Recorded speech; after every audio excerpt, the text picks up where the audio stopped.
Assalamualaikum warahmatullahi wabarakatuh. Perkenalkan, nama saya Nurhmatul Solihah dengan NIM 250 10 25 dari prodi PGSD kelas 1N. Di sini saya akan membahas tentang memilih kriteria sumber belajar dan merancang sumber belajar. Sumber belajar adalah komponen yang paling penting dalam proses pembelajaran sama menentukan keberhasilan, pencapaian dan tujuan pendidikan.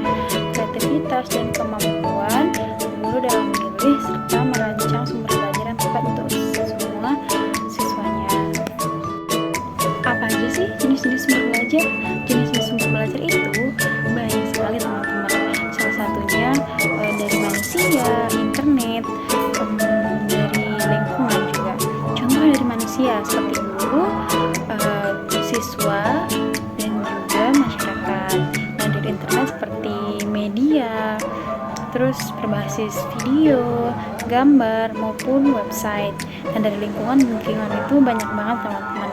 Seperti dari lingkungan sekolah, di lingkungan kita juga bisa belajar dari alat yang terdekat kita.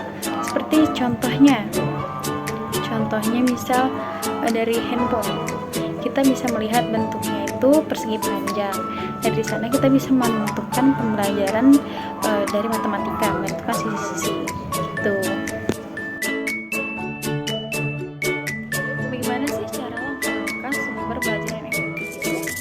Pertama, menganalisis kebutuhan siswa, mempelajari karakteristik peserta didik kita, sebagaimana mereka maunya apa, atau mereka mau belajar metode pembelajaran seperti apa.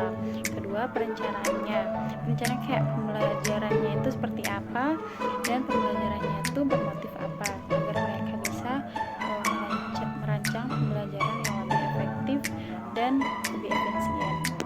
Tiga, pengembangannya itu sesuai dengan perencanaan, pastikan mengisi akurat datanya, berbahasa yang mudah dipahami dan istilah bahasa Indonesia yang tepat.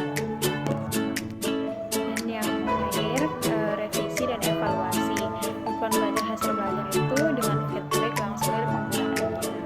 Gunakan metode evaluasi kualitatif, tes atau nilai, atau kualitatif wawancara atau diskusi kelompok. Itu berpengaruh banget sih.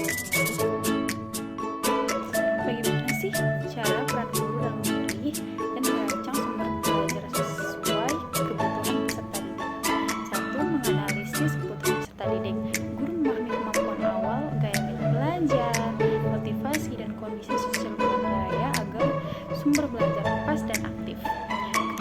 Kedua, guru menyeleksi sumber belajar yang relevan. Guru memilih bahan dan media belajar sesuai tujuan, mudah dipahami, akurat, dan cocok dengan tingkat kompetensi materi.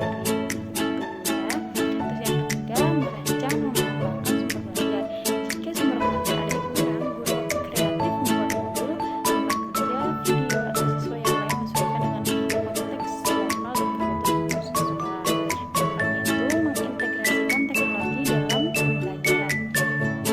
Manfaatnya itu banyak, teman-teman. Manfaatnya seperti aplikasi kuis, terus video edukasi, podcast, dan platform digital lainnya banyak banget, teman-teman, untuk membuat pembelajaran lebih menarik dan mudah diakses. Dan yang kelima, mengevaluasi efektivitas sumber belajar secara berkala. Guru mengumpulkan feedback siswa, melihat hasil pembelajaran, dan melakukan evaluasi agar sumber belajar terus berkembang dan relevan.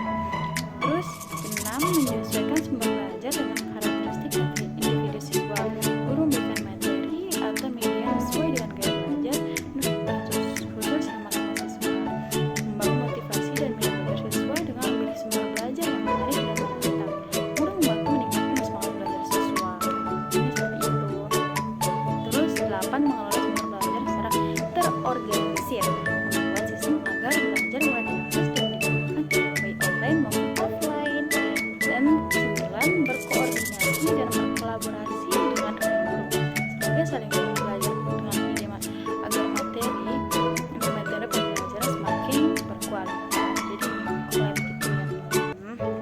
Terus dan terakhir, mengikuti perkembangan teknologi dan